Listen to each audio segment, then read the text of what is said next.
We now know how Russiagate got started, and we know that it was all a lie started by the Hillary Clinton campaign.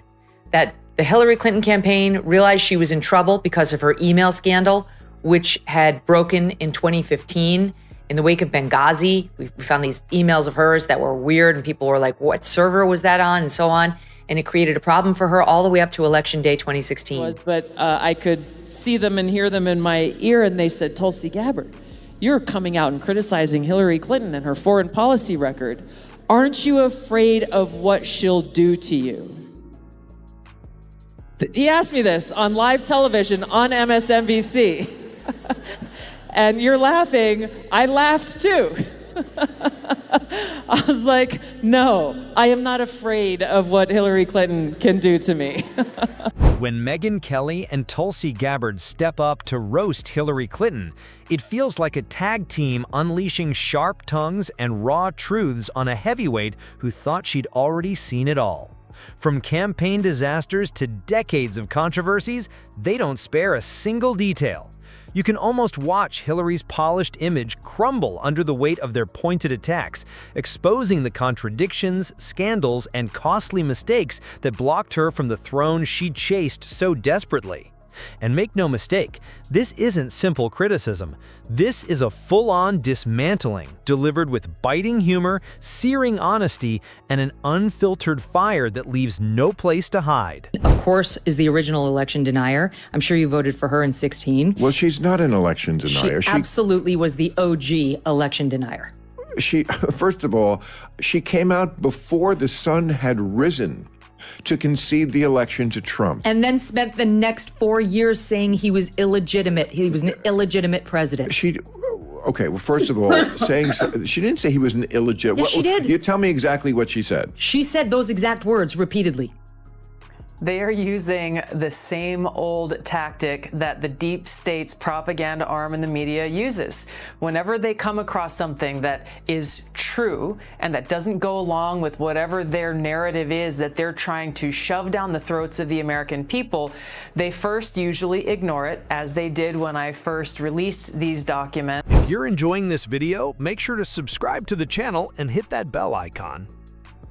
Megyn Kelly's razor-sharp commentary slices straight through the polished mask of establishment politics, exposing Hillary's failure to truly connect with everyday voters, despite all her years in the spotlight.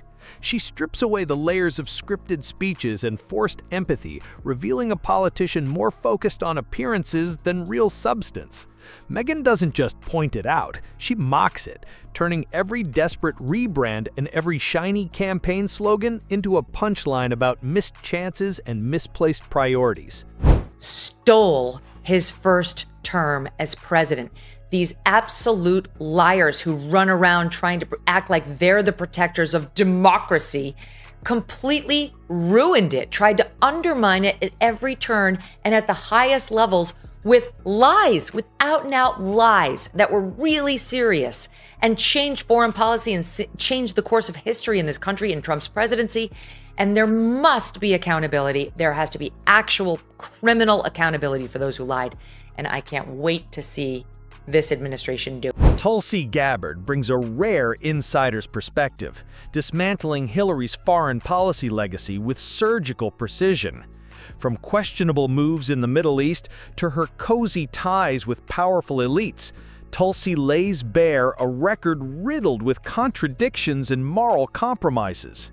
Her critique cuts deep, showing how Hillary's policies often clashed with the very ideals she claimed to stand for, painting the picture of a politician driven more by power than by real progress. That all of these pieces fit quite seamlessly together, creating a very clear timeline that shifted from before the election, the intelligence community almost uniformly saying essentially that Russia is trying to sow discord in the US election, but has no preference for one candidate over another. And then all of a sudden, Trump wins the election, surprising many people, both here and abroad, as we've learned in later documents that we've reviewed, that throughout that campaign, Russia believed that Hillary Clinton would win the election. Together, Megyn Kelly and Tulsi unleash a devastating takedown that rips open the cracks in Hillary's armor. The scandals, the blunders, and the constant failure to earn real trust. Their combined voices peel back the myth of Hillary Clinton, exposing a career marked less by true achievement and more by controversy and missed opportunities. It's a relentless roast with no room for excuses, no space for spin, and no chance for apology. A raw reckoning with a figure who once seemed untouchable, but now stands completely dismantled. And our audience knows this, and you guys, but just for the record, let's play SOT 10. I do think that he knows that he's an illegitimate president. I believe he knows he's an illegitimate president. He knows that there were a bunch of different reasons why the election turned out the way it did. And as I've been telling candidates who have come to see me, you can run the best campaign, you can even become the nominee, and you can have the election stolen from you. We're trying to tell the American people the truth and expose these people, many of whom you just showed, for who they are as the propaganda arm of the deep state, which would have no power and no influence if they weren't able to feed their lies into a willing spokesperson through the propaganda media. Hillary Clinton's political career has been a spectacle of contradictions, a roller coaster of soaring expectations, followed by crushing disappointments. Tulsi Gabbard doesn't just highlight her missteps, she exposes the deep disconnect between the polished public image and the messy reality lurking behind the scenes. It's the story of a politician who perfected the art of staying in the spotlight, yet constantly struggled to capture the hearts of the very people she claimed to represent. So what is so concerning about what Hillary Clinton is doing here is she is not only calling me a traitor, she is not only trying to smear my character, she's sending a warning out to every veteran, every single American, anyone who stands up against the warmongering foreign policies that really are her legacy, that have been so destructive and costly to my brothers and sisters in uniform. Kelly cuts straight to Hillary's communication style, polished yet hollow, rehearsed but never real. She shows a politician whose words felt scripted, aimed at pleasing focus groups instead of truly connecting with people. Hillary's big promises rang empty, leaving voters tired of political doublespeak. Tulsi adds fuel to the fire with her insider's view, tearing apart Hillary's foreign policy record from Libya to Syria, exposing the chaos her choices unleashed. Together, they reveal a leader more focused on image than substance, deepening the mistrust of voters who saw right through the facade. And as she got closer to Election Day, she decided to concoct 2 lies about Donald Trump to distract from her email scandal. She got the Steele dossier through this Fusion GPS company that her campaign paid, and she got this group CrowdStrike, which was the one responsible for the hack into that's the one that said that the Russians hacked the DNC email. Megyn Kelly doesn't hold back, exposing Hillary's attempts to control the media and shape the narrative. She shows how the Clinton campaign used its influence to sway coverage and silence dissent, creating a climate where any criticism was met with fierce pushback.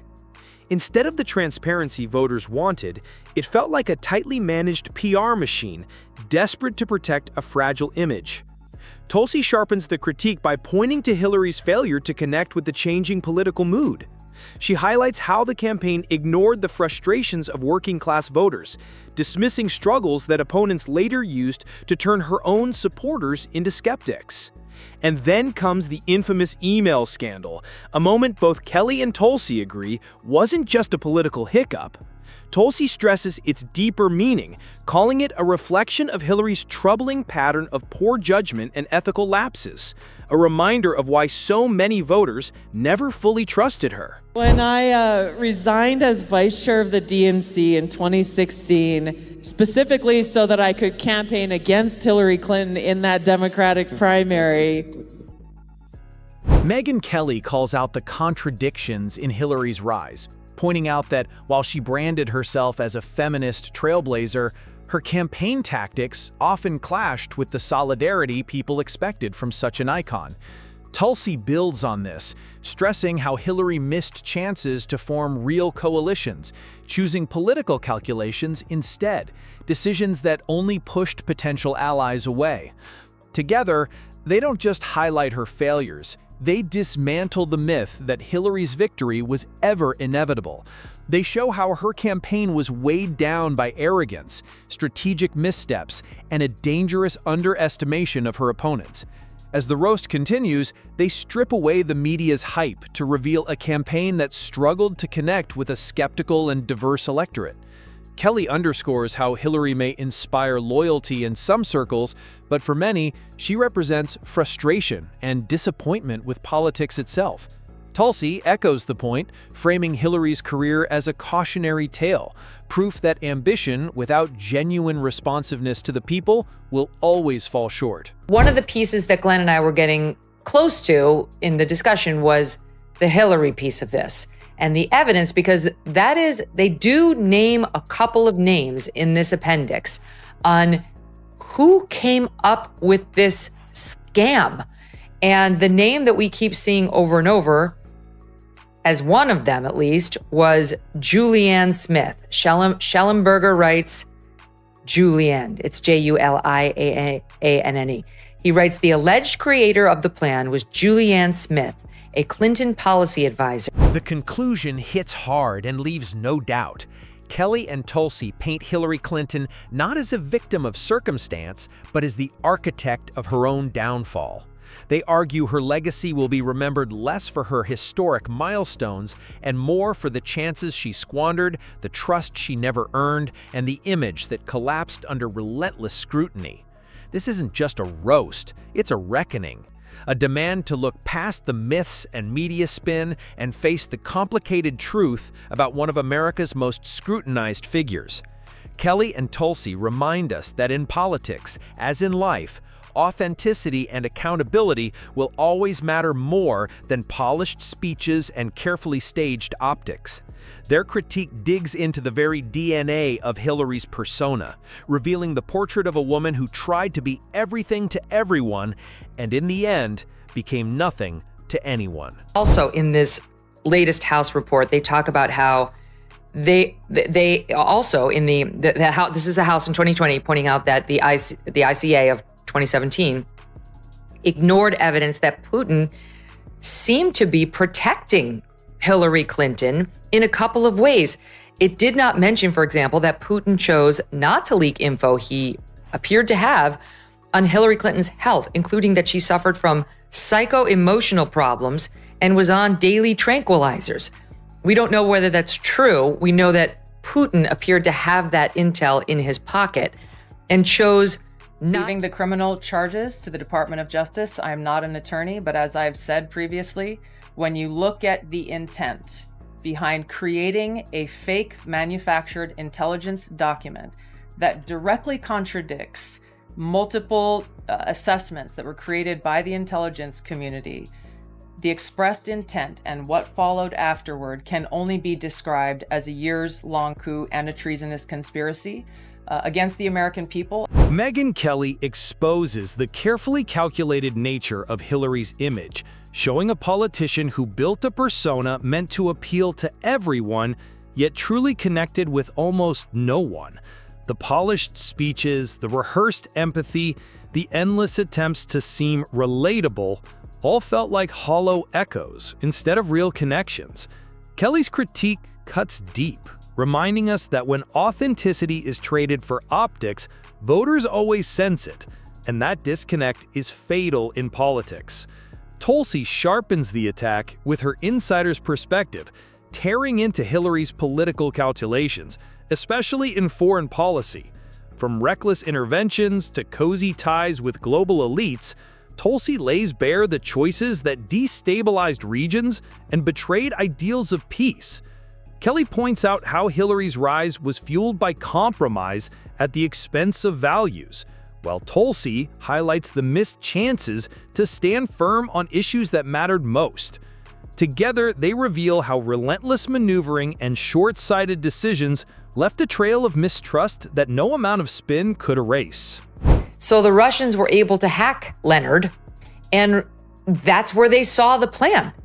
And we now have in the Durham Annex, like full screen grabs of the Russian memos that the Dutch got their hands on and leaked to us, where the Russians are recounting exactly what they saw Leonard discussing about this Hillary Clinton fan and emissary, Julianne Smith, and how they were going to stop Trump, undermine Trump, but most importantly, distract from Hillary's email scandal. Hillary's media strategy becomes another target, as Megyn Kelly shows how her campaign's obsession with controlling the narrative often backfired.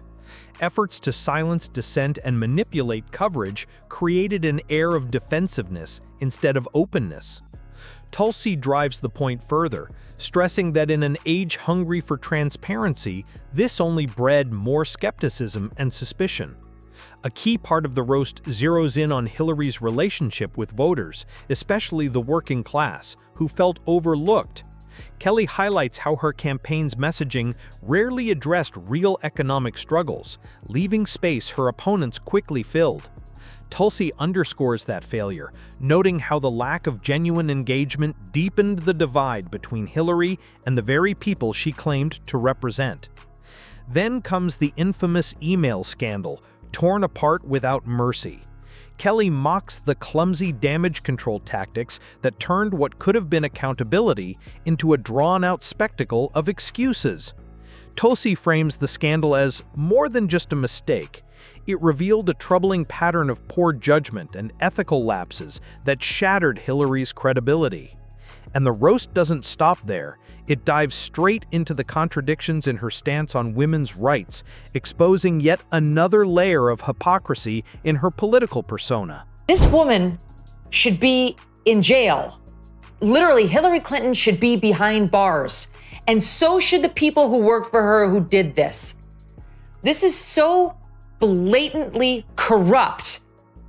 She wanted to distract from her email scandal. She cooked up a plan to accuse Trump of being a Russian agent in order to distract from her own legitimate scandal. She made up a scandal about Trump being a Russian. Megyn Kelly highlights the tension between Hillary's feminist rhetoric and the political tactics she used to sideline female rivals. Tulsi adds that these contradictions diluted what could have been a powerful unifying message, replacing solidarity with cold political pragmatism. Together, they tear apart the myth of inevitability that surrounded Hillary's rise, arguing that her campaign's overconfidence left her blind to real threats and shifting political winds.